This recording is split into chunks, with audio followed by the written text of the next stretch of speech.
Salut tout le monde! Aujourd'hui, on va plonger dans un sujet qui touche de près l'avenir de notre belle province. Aujourd'hui, on s'attaque à un sujet brûlant d'actualité, la baisse des inscriptions d'étudiants étrangers dans les universités québécoises.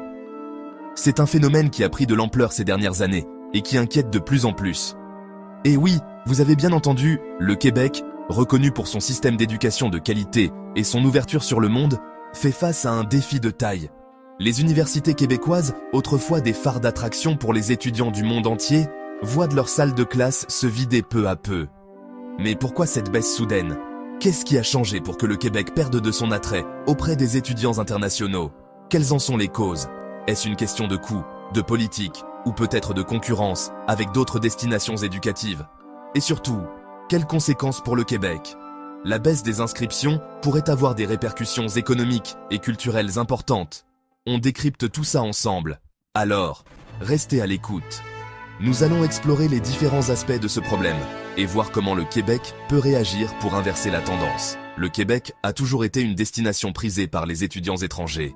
Avec ses universités de renom, ses programmes variés et son accueil chaleureux, il n'est pas surprenant que tant de jeunes choisissent de venir étudier ici.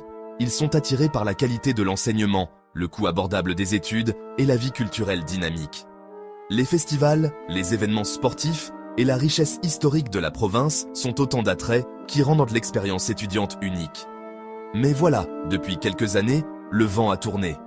Les chiffres montrent une tendance à la baisse, et cela ne passe pas inaperçu. Les universités québécoises constatent une diminution significative du nombre d'étudiants internationaux. Cette baisse est attribuée à plusieurs facteurs, dont les politiques d'immigration plus strictes, la hausse des frais de scolarité pour les étudiants étrangers et la concurrence accrue d'autres pays. Un phénomène inquiétant qui suscite des interrogations chez les acteurs du milieu éducatif et politique. Comment le Québec peut-il redevenir une destination de choix pour les étudiants du monde entier? Quelles mesures peuvent être prises pour attirer de nouveau ces jeunes talents? Nous allons explorer ces questions et bien plus encore dans les prochains segments. Restez avec nous. Les chiffres parlent d'eux-mêmes. Ils révèlent une réalité préoccupante pour les institutions académiques.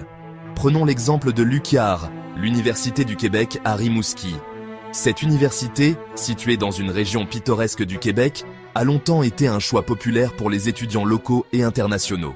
Entre 2020 et 2022, l'université a connu une véritable explosion du nombre d'étudiants étrangers, passant de 482 à 1158, soit une augmentation fulgurante de 140%. Impressionnant, non? Cette croissance a été attribuée à des efforts ciblés de recrutement international et à des programmes académiques attractifs. Malheureusement, cette croissance fulgurante s'est essoufflée. Les couloirs autrefois animés sont maintenant silencieux et les salles de classe ne sont plus aussi remplies. En 2024, les demandes d'admission ont chuté à seulement 966, contre 3342 en 2023. Cette baisse dramatique a pris de nombreux experts par surprise. Une baisse vertigineuse de 72%. Les étudiants, autrefois enthousiastes à l'idée de rejoindre l'UQAR, semblent maintenant hésiter. Et l'UQAR n'est pas un cas isolé. D'autres universités à travers le Québec font face à des défis similaires. L'Université Laval, fleuron de l'éducation supérieure au Québec, enregistre une diminution de 21% des inscriptions d'étudiants étrangers. Cette baisse est particulièrement alarmante pour une institution de cette envergure. L'Université de Sherbrooke subit également le même sort avec une baisse de près de 13%. Les raisons de cette tendance sont multiples et complexes. Des chiffres qui ne trompent pas et qui témoignent d'une tendance lourde. Les universités doivent maintenant repenser leur stratégie pour attirer et retenir les étudiants, en particulier les étudiants internationaux, afin de garantir leur avenir et leur viabilité. Alors, comment expliquer cette baisse drastique? Plusieurs facteurs entrent en jeu. L'un d'entre eux est le durcissement des conditions d'admission dans certaines universités. Face à un afflux massif d'étudiants étrangers, certaines institutions, comme l'UQAR, ont décidé de serrer la vis. Objectif, lutter contre les abus et s'assurer que les étudiants étrangers viennent réellement étudier au Québec et non pas utiliser le système d'éducation comme un moyen détourné d'immigrer. Si cette volonté de contrôle est compréhensible, elle a pour effet de réduire le bassin d'étudiants potentiels. Autre facteur déterminant, les politiques d'immigration. Le gouvernement québécois a récemment annoncé un gel de l'immigration permanente, créant un climat d'incertitude chez les étudiants étrangers. Le projet de loi 64, qui vise à limiter le nombre d'étudiants étrangers, ajoute encore à la confusion. Imaginez, vous êtes un étudiant étranger, vous rêvez d'étudier au Québec, mais vous entendez parler de ces mesures restrictives. Pas très engageant, n'est-ce pas? Le Québec envoie un message contradictoire au reste du monde. Venez étudier chez nous, mais ne comptez pas rester après vos études. Difficile dans ces conditions d'attirer les meilleurs talents internationaux. Et comme si cela ne suffisait pas, le Québec doit faire face à la concurrence féroce d'autres destinations d'études. Le Canada anglais, les États-Unis, l'Australie, l'Europe, de nombreux pays déroulant le tapis rouge aux étudiants étrangers, leur offrant des conditions avantageuses et des perspectives d'avenir plus prometteuses.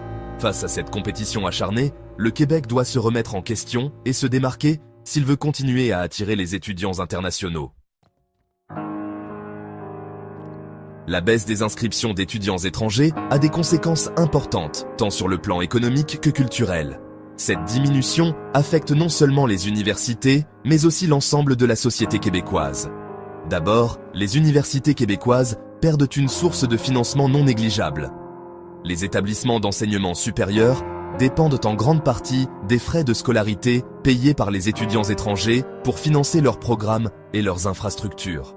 Les étudiants étrangers perdent des droits de scolarité plus élevés que les étudiants québécois, ce qui représente des revenus importants pour les établissements d'enseignement. Ces fonds sont souvent utilisés pour améliorer les installations, embaucher du personnel qualifié et offrir des bourses aux étudiants locaux. Ensuite, la présence d'étudiants étrangers contribue à la vitalité économique du Québec. Leur impact va bien au-delà des campus universitaires. Ces étudiants dépensent de l'argent dans l'économie locale, logement, nourriture, transport, loisirs. Ils louent des appartements, achètent des produits locaux, fréquentent les restaurants et utilisent les services de transport en commun. Leur départ se traduit par une perte de revenus pour les entreprises québécoises. Les commerces locaux, les propriétaires et les services de la ville ressentent tous l'impact de cette diminution. Enfin, la diversité culturelle est un atout majeur pour le Québec. La présence d'étudiants internationaux enrichit le tissu social et culturel de la province. Les étudiants étrangers apportent avec eux leur culture, leur langue, leurs traditions. Ils organisent des festivals culturels, des événements gastronomiques et des projets collaboratifs qui favorisent l'échange et la compréhension interculturelle. Ils enrichissent la société québécoise et contribuent à son ouverture sur le monde. En accueillant des étudiants de divers horizons, le Québec se positionne comme une société inclusive et dynamique, prête à relever les défis de la mondialisation. En conclusion, la baisse des inscriptions d'étudiants étrangers a un impact multidimensionnel sur le Québec. Il est crucial de reconnaître et de valoriser leurs contributions pour maintenir la prospérité économique et culturelle de la province.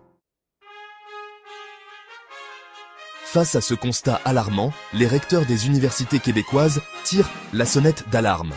Ils appellent le gouvernement à agir rapidement pour inverser la tendance.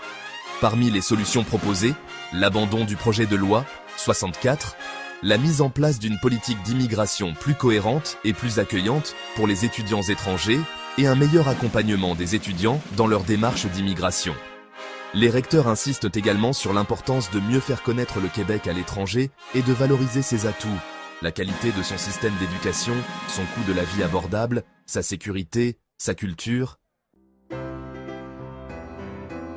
Le Québec a tout à gagner à accueillir des étudiants étrangers.